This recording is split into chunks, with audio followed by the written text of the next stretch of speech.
બનાસકાંઠા જિલ્લાના ઓગળ તાલુકામાં આગામી સ્થાનિક સ્વરાજની ચૂંટણીઓના પગલે ઓગળ તાલુકામાં સમાવિષ્ટ 3 જિલ્લા પંચાયત બેઠકોના વિસ્તારોમાં કાંકરેજના ધારાસભ્ય અમૃતજી ઠાકોરના અધ્યક્ષસ્થાને ભવ્ય જનસંવાદ કાર્યક્રમો 3 જગ્યાએ યોજાયા હતા।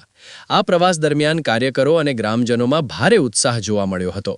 આ જનસંવાદની શરૂઆત સવારે 10 કલાકે ટોટાણા ગામેથી કરવામાં આવી હતી। ત્યારબાદ બપોરે 1.5 કલાકે ધારાસભ્ય અમૃતજી ઠાકોરના નિવાસસ્થાને ફાર્મ હાઉસ ચાંગા ખાતે બેઠક યોજાઈ હતી। અંતમાં સાંજે 4 કલાકે વડા મુકામે જનસંવાદ યોજાયો હતો, જેમાં મોટી સંખ્યામાં કાર્યકરો ગ્રામજનો જોડાયા હતા।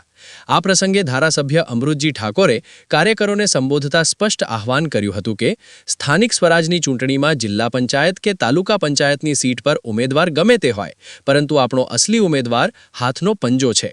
તમામ સીટો પર કોંગ્રેસનો ભવ્ય વિજય થાય તે માટે દરેક કાર્યકરે એકજૂથ થઈને મેદાનમાં ઉતરવાનું છે।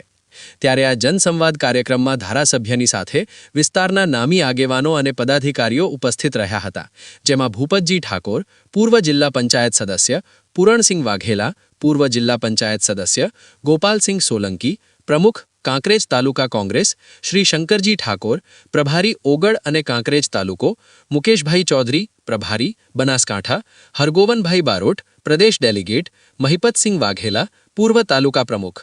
આ કાર્યક્રમ દ્વારા આગામી ચૂંટણીઓ માટે કોંગ્રેસ પક્ષે પોતાની રણનીતિ સ્પષ્ટ કરી કાર્યકરોમાં નવો જોમ પૂર્યો છે। રિપોર્ટર પૂર્ણાભાઈ પ્રજાપતિ, ઓગળ, બનાસકાંઠા।